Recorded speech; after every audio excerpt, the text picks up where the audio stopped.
So this next assignment is portrait on location. So I mentioned in an earlier video, and I think you may have seen this depending on what order you're watching these. Um, Roderick here worked at the Commerce restaurant diner that I had breakfast at. So I had the opportunity to photograph him when I left. He was outside doing some work around the exterior. So this is the color shot. And this is the black and white one that I posted. So a lot of times on my social media with the people, I post black and white just to be consistent. I may be mixing that up, but I've got the two different variations right here. So there is a portrait on location showing off where he's from. He's engaging with me. We had a conversation. He was thrilled and excited to do this photograph. So think about the location. So pick your backgrounds, where you want to shoot someone. When I asked him if I could photograph him, he came closer to me and I'm like, no, no, no, stand back, because I wanted to get the bicycle in the front. I actually shot this with my iPhone with the fisheye lens on it, a moment lens, an add-on lens. So had some fun with that. It took about 2 seconds because I didn't want to hold him up because he was working. Then I was out wandering the streets and I came across this man. He was cleaning the sidewalks. I thought that he was homeless and that maybe the Royal Pharmacy had hired him to do a little sweeping up. And that was the truth. That was what had really happened. And he said, "Oh, you can take my picture, you can take my picture." And as soon as I put the camera up, he gave me this expression. So I got a few shots from him, and then he went on to tell me that he's 70 years old. He is homeless, and I felt terrible for him. I sometimes carry a few bucks in my pocket to give to people. He was one of those people that I gave a couple of bucks to. Um, and he was he didn't want it, but he wanted it, so it was the right thing to do. I went inside of the pharmacy, made some fantastic shots. He came in. The man gave him some money that was working behind the counter and a couple of bottles of water, and he was crying and saying, "Thank you, thank you, thank you." So it was just desperate. I asked him his name, but I really couldn't understand him. I asked it twice, and the third time seemed a little obnoxious on my part. I just couldn't pull it together. But love the photograph, and it was something that we did together. I didn't just sneak this shot. He was engaging me. I took a little time and went down to Bourbon Street at night. I remember from past visits that outside of all of the bars and restaurants, they have people trying to get you to come in, or they've got security or bouncers. So I wanted to make a few shots down there.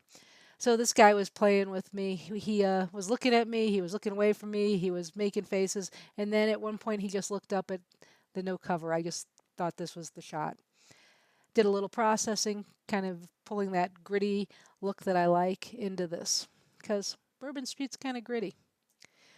Another guy, free admission, someone's walking out behind him. He was like, okay, okay. So he's looking away from me, he's looking at me, he's looking away from me, he's looking at me, and this is the shot I went with.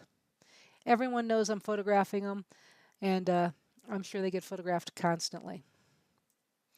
This guy, he's giving me a little smirk. He's like, come on in.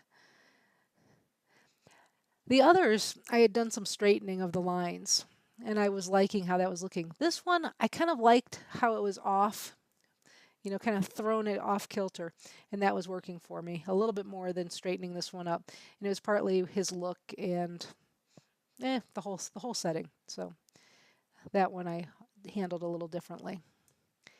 This guy, he's like, "Come on, lucky dog, buy a hot dog." So he's trying to point at the hot dog thing, saying, "Come on over." And then he realized I wasn't going to come over, and he got terribly bored with me, and went off to doing something else.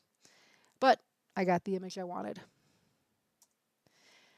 This is unusual. This was the one that was the abnormal one from the group. It was two little kids that were just looking down the street at what was happening. And the parents are inside, or grandparents, family, and the woman's looking right at me. Her face is kind of darkened out here, which is okay, putting our emphasis on the kids. And that little boy is just so blank. And the little girl's just like in anticipation. I love this photograph. I love the color that's happening here, and it just seems out of place with the others. But not.